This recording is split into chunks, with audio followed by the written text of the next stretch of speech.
From Educator.com. What did I mean when I say salway? Well, it turns out I'm using a word that has a term that maybe not everybody understands. This section we're going to go over words and terms and what they mean, and hopefully that will help you understand reading very difficult material much better. So, here's a quick overview of what we're doing. I've done this before, you've heard this before. We're going to review how to do definitions from the context and how important that is. Then we're going to go over a real technical definition of what a word is and what a term is. They do not mean the same thing. Then finally, we're going to go over the many different ways you can find the most important terms and words that an author is using.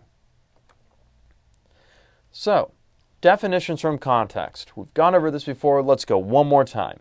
One word has many definitions. So, before we left on the trip, he was sure to book a hotel for the night. In this reading course, you will read a non-fiction book. My favorite Firefly character is Shepherd Book. Book, book, book.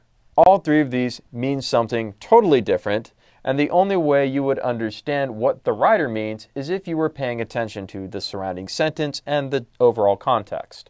Hi, Shepherd Book. So, how can we find these definitions? Well, remember, context is always your best place to start. Well, unless it's very technical, then you need to go straight to the dictionary. But context is always helpful. How else is this word used? Does the writer define it for you? Don't be afraid to review those vocabulary lessons and figure out what those great Greek and Latin root words were to help you understand.